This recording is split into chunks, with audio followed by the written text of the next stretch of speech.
गोविंद जय जय गोपाल जय जय गोविंद जय जय गोपाल जय जय गोविंद जय जय गोपाल जय जय गोविंद जय जय गोपाल जय जय श्री राधा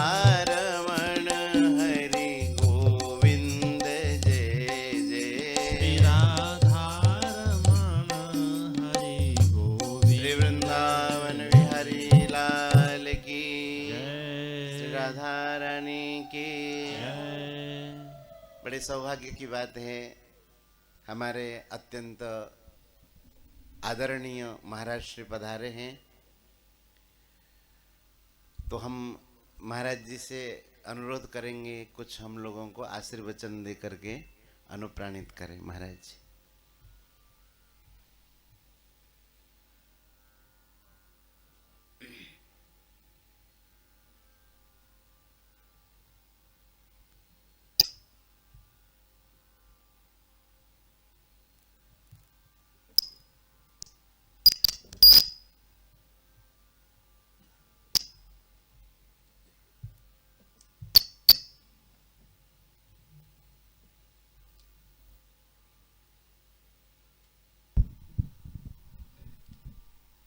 सच्चिदानंद रूपाय विश्वोत्पत्त्यादिहेतवे तापत्रयी विनाशाय श्री कृष्णाय वयं नमः।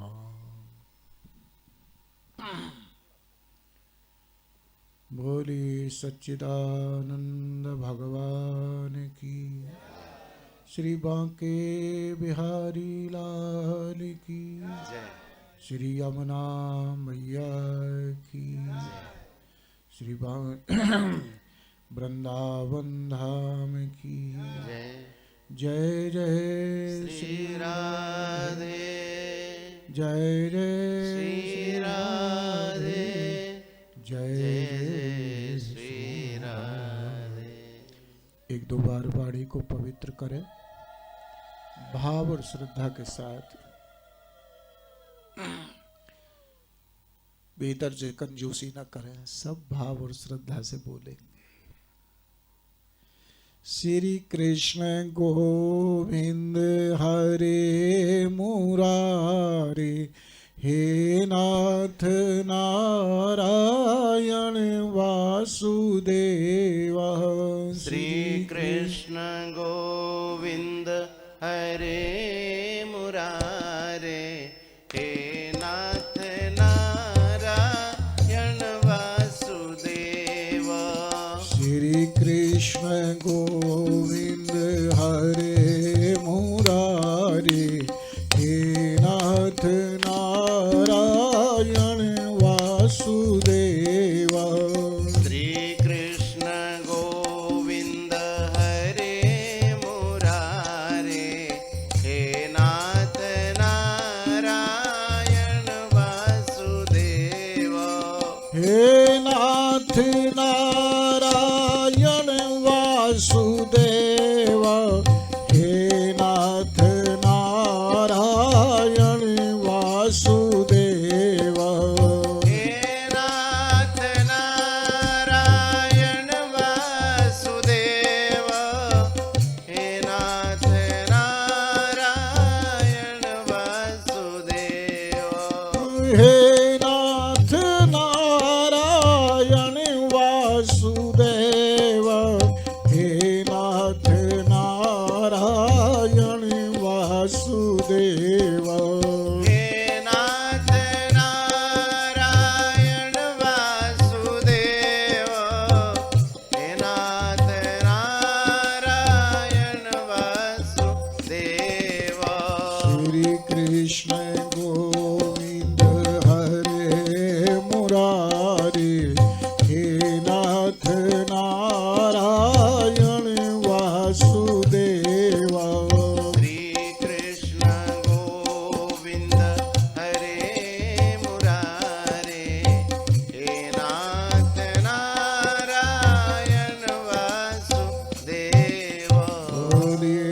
सच्चिदानंद भगवान की, श्रीमद्भागवत महापुराण की, व्यास भगवान की, श्री सुखदेव जी महाराज की जय जय। श्री भगवान श्री कृष्ण की पावन वांगमयी मूर्ति के स्वरूप में उपस्थित ये श्रीमद्भागवत शास्त्र और मेरा तो इसमें अधिकार नहीं है, लेकिन महाराज श्री का श्रीमद्भागवत ही नहीं अभी तो सारे ग्रंथों पर महाराज श्री का अधिकार है। ऐसे परम पूज्य परम श्रद्धेय अर्चनीय वंदनीय हमारे सबके हृदय के द्वार को खोलने वाले, सबके हृदय में भगवान की पावन कथा का श्रवण करा करके हृदय में भगवान की साकार मूर्ति को स्थापित करने वाले हमारे स्वामी दीनबंधु दास जी महाराज, उन्हीं के पावन शरण में चरणों में उनके पावन आश्रय में निवास करने वाले परम सौभाग्यशाली ये संत महापुरुष, ये सब बड़े सौभाग्य के पात्र हैं। यमुना के पावन पुलिन में, इस पावन रज में यहाँ नित्य निवास कर रहे हैं। कभी कभी तो इनके इस ऐसे सुंदर पुण्यों को देख करके मेरे मन में ईर्षा होती है, ठाकुर मुझे ऐसी व्यवस्था क्यों नहीं की कि मैं भी यहाँ पर ऐसे महाराज श्री के सानिध्य में निवास करूं। लेकिन फिर भी कभी कभी आपका अनुग्रह और आपकी कृपा होती है और आपका अनुग्रह और कृपा मुझे यहाँ खींच करके ले आती है और मैं महाराज श्री का दर्शन करने आता हूँ। महाराज श्री की दिव्य वाणी श्रवण करने के लिए मिलती है। महाराज श्री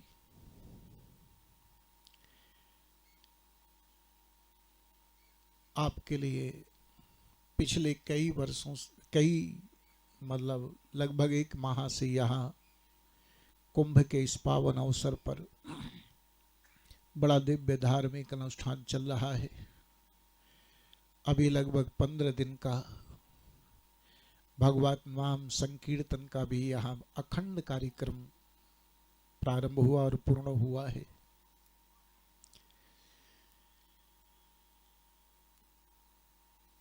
श्रीमद्भागवत शास्त्र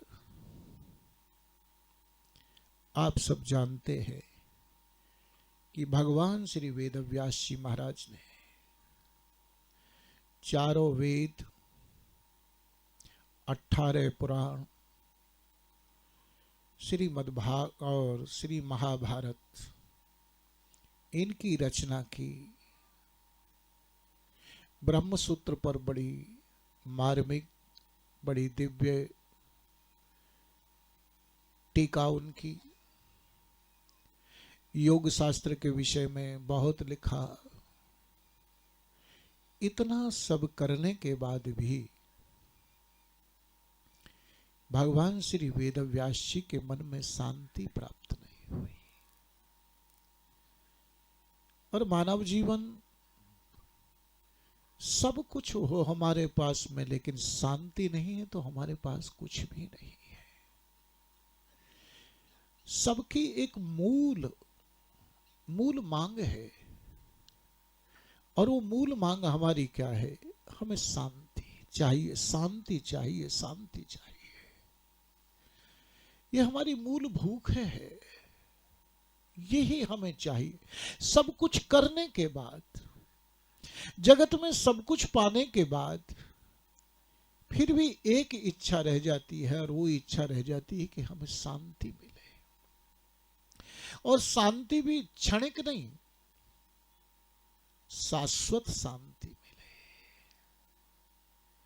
जिसके लिए भगवान श्री कृष्ण भी कहते हैं अर्जुन से, त्यागा शांति निरंतर। अर्जुन, त्याग के बाद ही शांति मिलती है। तो शांति हमारी मूलभूत आवश्यकता है। भगवान वेद व्यास जी भी बड़े चिंतित हैं और चिंता इस बात की है, उन्हें एक लग रहा है कि कहीं ना कहीं मुझे शांति नहीं मिली तो मेरा कोई ना कोई दोष है। और मैं निवेदन करूं, महाराज श्री के पावन चरणों में बैठ करके साहस कर रहा हूं कि हमारा जो दोष है उसे केवल कोई संत ही हमें बतला सकते हैं। और हम अपने दोष को सहज दूसरों पर दोषारोपित कर देते हैं। ये एक हमारी प्रवृत्ति बन गई है संसारी लोगों की कि उसके कारण से ये दोष हम में आया, उसके कारण से ऐसा हो गया, उसके कारण से ऐसा हो गया। लेकिन संत का स्वभाव, साधक का स्वभाव विलक्षण है। साधक अपने दोष को किसी दूसरे पर नहीं मढ़ता है, वो अपने दोष का कारण स्वयं ही जानना चाहता है कि दोष मेरे में है और उसका कारण भी मेरे अंदर ही मिलेगा। लेकिन समस्या ये आती है कि कभी कभी हम अपने कारण को स्वयं में न खोज करके दूसरों पर डाल देते हैं, लेकिन फिर हमारा दोष की भी निवृत्ति नहीं हो पाती है। इसलिए संत कहते हैं कि कृपा भई तब जानिए जब दिखे अपना दोष। भगवत कृपा, सदगुरु कृपा, शास्त्र कृपा, तभी हमें ज्ञात होगा, तभी हमें पता लगेगा कि जब हमें अपने दोष दिखाई देने लगेंगे, दूसरों के दोष नहीं। क्योंकि स्वदोष दर्शन साधु लक्षण है और परदोष दर्शन असाधु लक्षण है।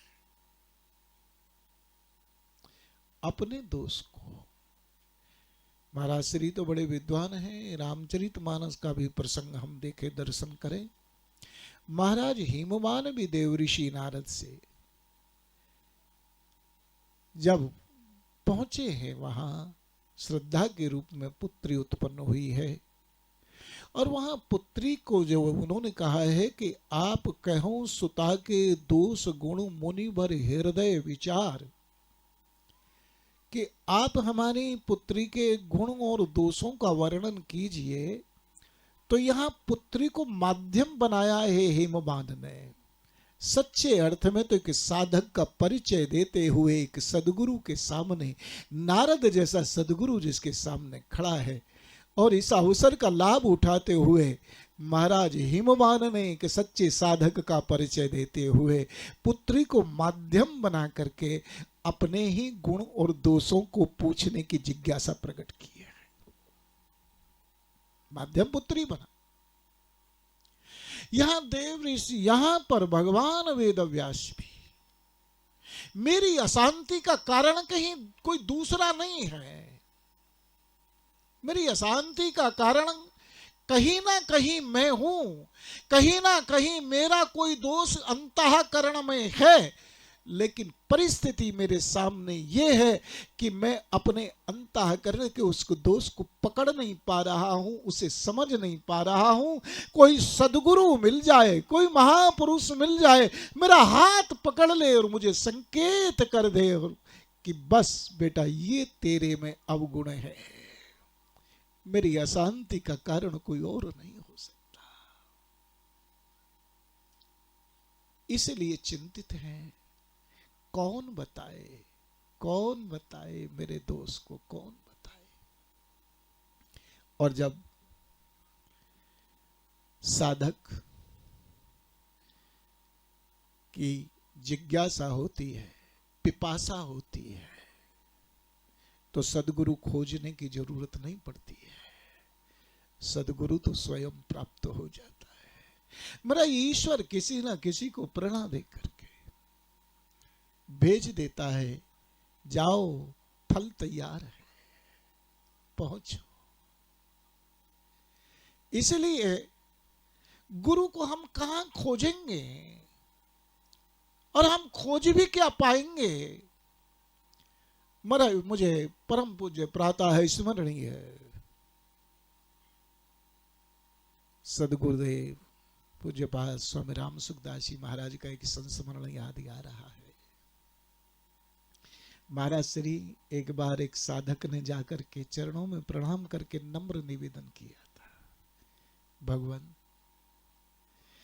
मेरी जिज्ञासा है, कोई बहुत उच्च कोटि के महापुरुष, उनके दर्शन करने की मेरी इच्छा है, तो आपकी दृष्टि में कोई ऐसे उच्च कोटि के महापुरुष हो तो आप हमें उनका परिचय दें और हम वहां पहुंचे और उनका दर्शन करें। स्वामी जी मुस्कुराए और स्वामी जी ने कहा कि तुमने जो मुझसे प्रश्न किया है कि कोई बहुत उच्च कोटि के महापुरुष, बड़े महापुरुष, इसका मतलब ये हुआ कि पहले उनके विषय में मैं जानता हूं, तो मैं जानता हूं तो मैं उनसे श्रेष्ठ हुआ ना, तभी तो मैं किसी के विषय में बतलाऊंगा। जब मैं श्रेष्ठ हूं, किसी के विषय में मैं अधिक जानता हूंगा, तभी तो मैं उसके विषय में बतला सकता हूं कि वहां आप जाइएगा। तो हम यदि सदगुरु के विषय में जानने लगे, हम जानने लगे इन संतों के विषय में, तो फिर हमसे बड़ा संत कौन है। फिर हम संत को कैसे पकड़ पाएंगे, कैसे वहां उनकी शरण में पहुंचेंगे। इसलिए वो ही कृपा करके स्वयं आते हैं, अपनी कृपा बरसाते हैं करुणा की।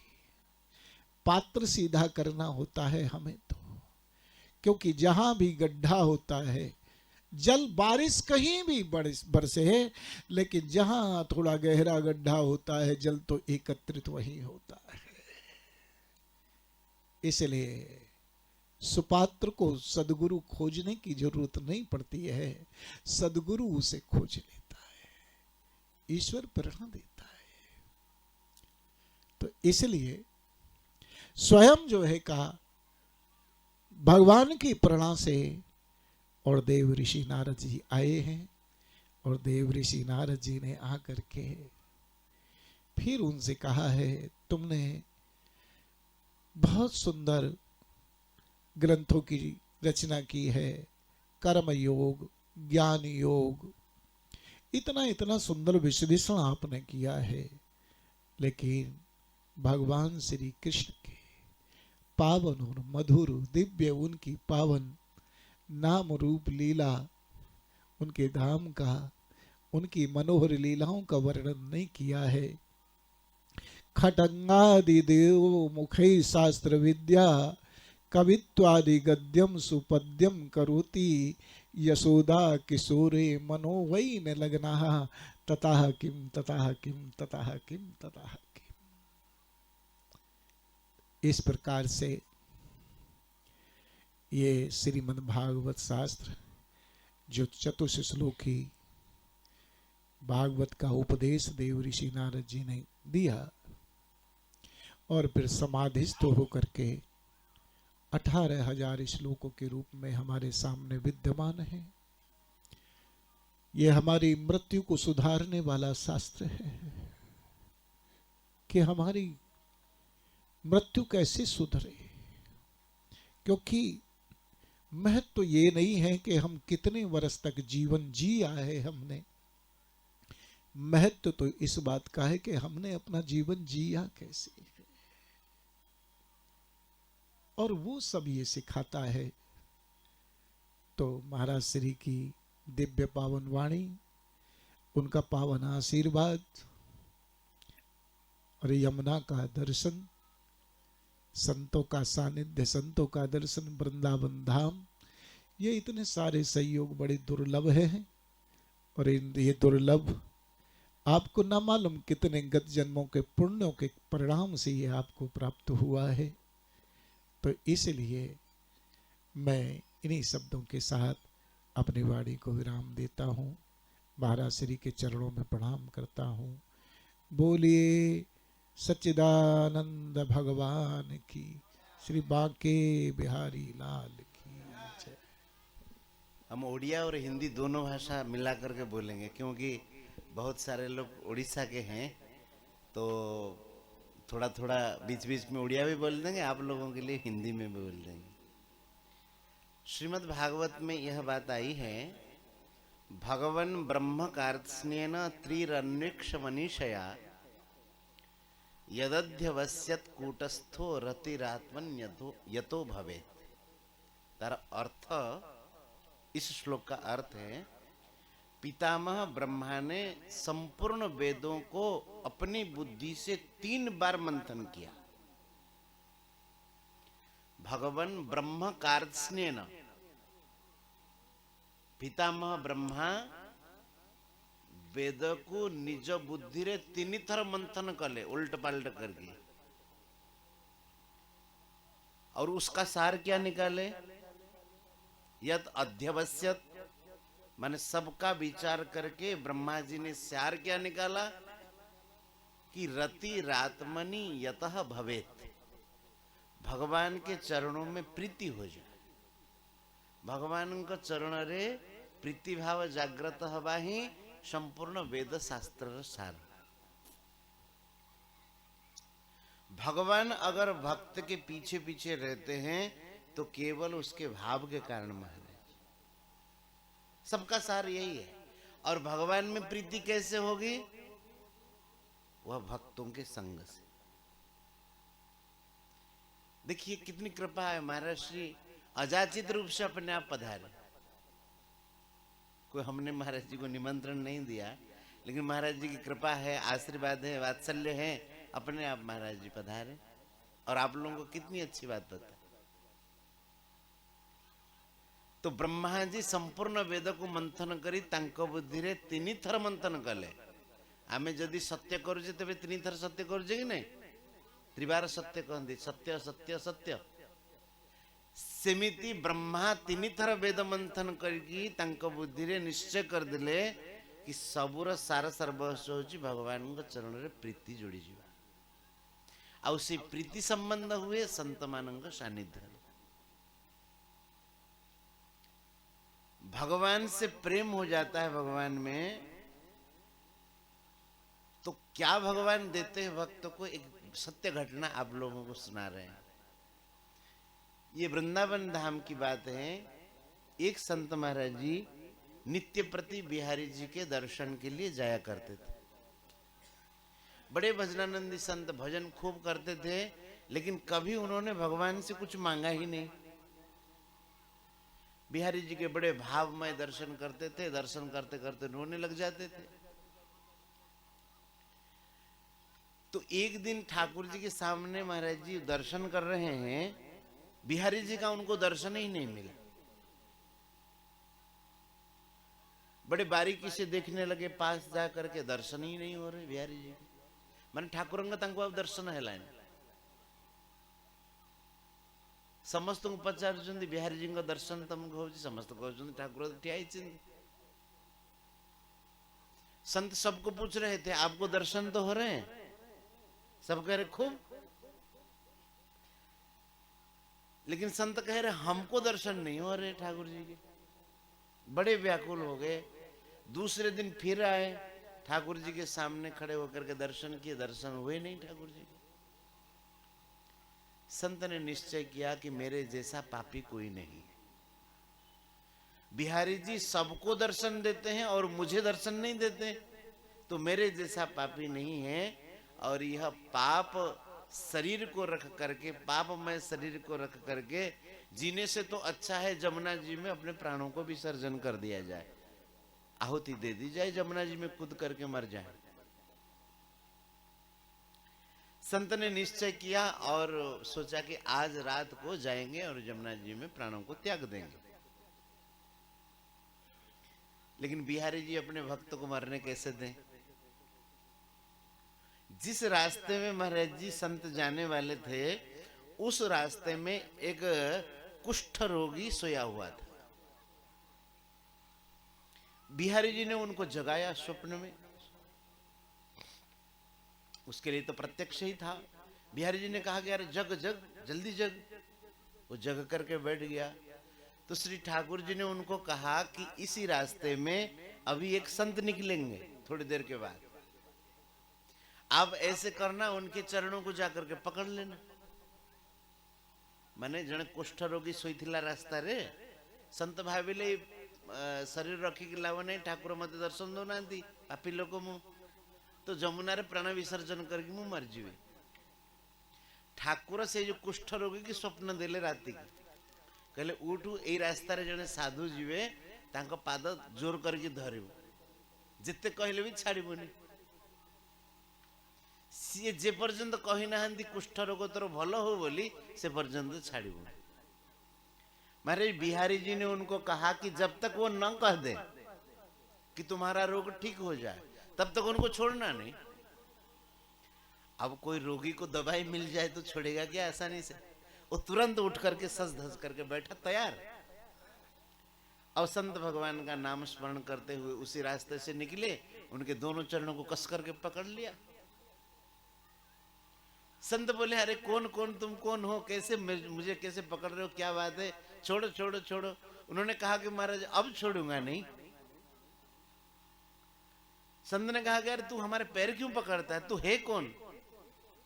बोले महाराज मैं कुष्ठ रोगी हूं। तो मेरे पैर क्यों पकड़ता है? इसलिए पकड़ता हूं कि आप एक बार कह दें कि मेरा कुष्ठ रोग अच्छा हो जाए, ठीक हो जाए। संत ने कहा कि अरे बिहारी जी मुझे दर्शन नहीं देते, मैं महापापी हूं, मेरे कहने से तुम्हारा रोग ठीक होगा? छोड़ तू मुझे छोड़, मैं तो जमुना जी में मरने के लिए जा रहा हूं। तो महाराज जी वह कुष्ठ रोगी कहा चाहे आप मरने के लिए जा रहे हैं तो कहीं जा रहे हैं, लेकिन आपको एक बार कहना पड़ेगा। संत मना कर रहे हैं, वो कह रहा है कहना पड़ेगा। घंटे 2 घंटे तक कसमा कसम चलती रही और वो छोड़े नहीं। संत सोचने लगे कि सुबह हो जाएगा तो लोग आएंगे जाएंगे, कहेंगे इनके साथ क्या लड़ रहे हैं साधु। तो उनसे छुड़ाने के लिए संत ने कह दिया चल चल छोड़, जा जा ठीक हो जाएगा, छोड़। महाराज जी इतने कहने मात्र से उस व्यक्ति का जो रोग था कुष्ठ रोग, वो ठीक हो गया, सुवर्ण कांति हो गई शरीर की। कुष्ठ रोग भले गल से संतों कई बार। संत सोचने लगे कि आज जो है रात को जो है कहते हैं ना बोहिनी खराब हो गई, अब आज नहीं मरेंगे, कल सोचेंगे। सकाळू सकाळू आप कौन कहते हमारा बहिनी खराब है गला सकाळू सकाळू। तो संत ने सोचा कि अब कल जाएंगे, आज तो लौटते हैं। इस घटना को देख करके संत खुद चकित थे और लौट करके आश्रम में गए। और दूसरे दिन जैसे ही बिहारी जी के दर्शन के लिए गए, ठाकुर जी का सुंदर दर्शन हुआ। संत सोचने लगे क्या कमाल, 2-4 दिन से तो ठाकुर जी दर्शन नहीं दे रहे थे, इसलिए हम मरने जा रहे थे। वह कुष्ठ रोगी मिला और उनको हमने पिंड छुड़ाने के लिए कह दिया कि चल ठीक हो जाएगा, और हम पुनः आकर के बिहारी जी के दर्शन करते तो बिहारी जी का खूब दर्शन हो रहा है। ठाकुर जी से पूछने लगे कि प्रभु क्या लीला है, कुछ तो बताओ, क्या बात है, कैसे आप हमें दर्शन नहीं दे रहे थे, अब कैसे दर्शन दे रहे हैं? तो बिहारी जी ने कहा, सुनने लायक बात है। बिहारी जी ने कहा कि भक्तराज आपने जीवन भर मेरी भक्ति की, और केवल इस जन्म के नहीं, अनेक जन्मों से आप मेरी भक्ति कर रहे हैं, और आज तक आपने मुझे कुछ मांगा नहीं।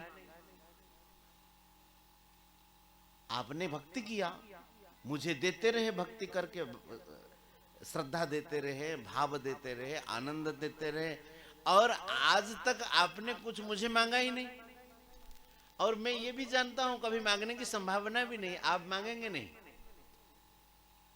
कोई व्यक्ति किसी से लेता रहे तो ऋणी हो जाता है ना।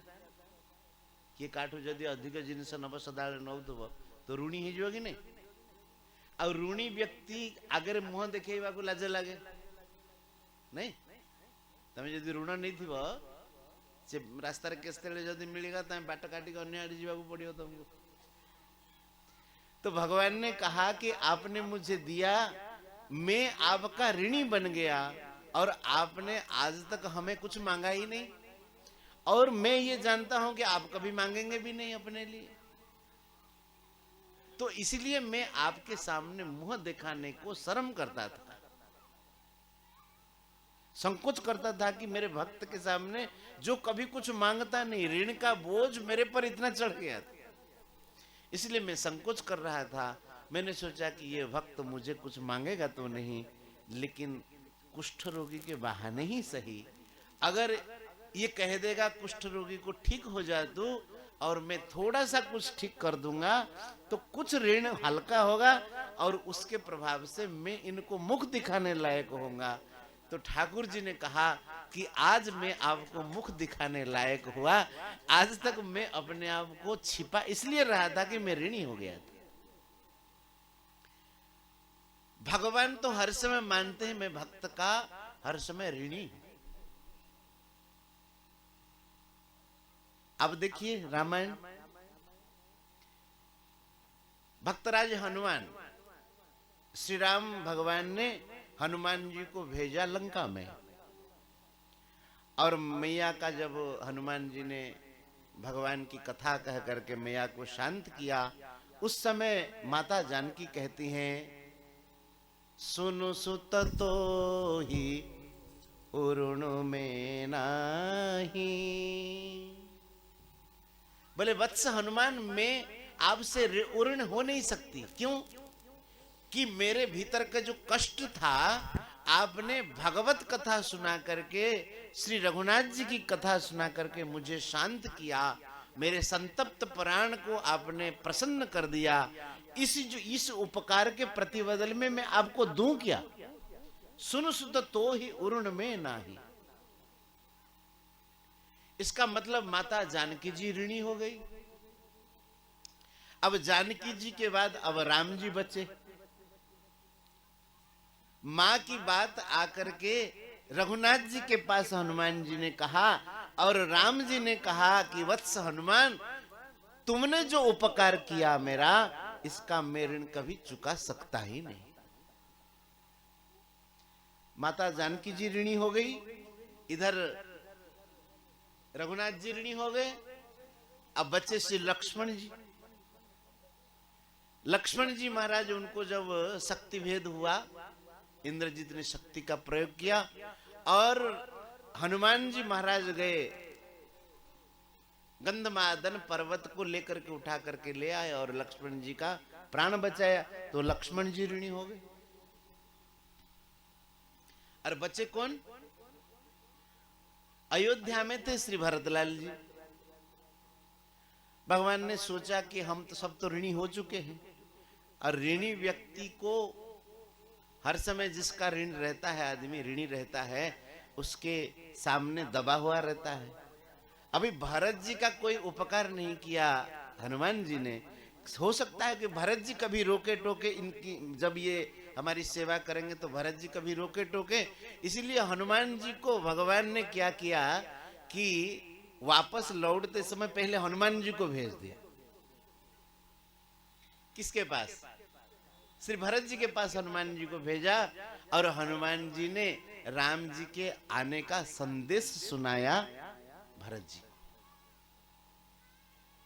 रिपुरण जीती सुजस सुर गावत, और अनुज समेत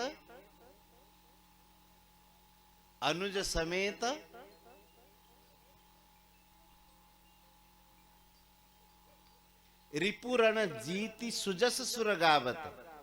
हनुमान ने थोड़े शब्द में सब कहा कि रण में रिपु को जीत लिया, क्योंकि भरत जी बड़े दुखी थे, पता नहीं राम रावण के युद्ध में क्या हुआ। बोले रिपुरण जीती सुजस सुर गावत अनुज समेत रघुनंदन आवत। इसका मतलब लक्ष्मण जी सकुशल हैं और मां जानकी जी भी साथ हैं और राम जी हैं।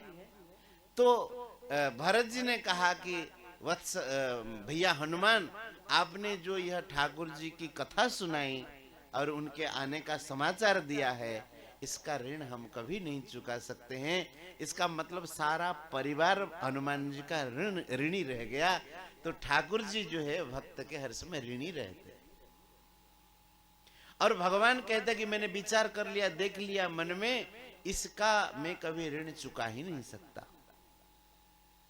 भागवत जी में तो महाराज कहते नाहम आत्मानम आशा से, भगवान कहते हैं कि लक्ष्मी जी को छोड़ो, शंकर को छोड़ो और सबको छोड़ो, मैं अपने आप को भी नहीं चाहता हूं मेरे भक्त के बिना।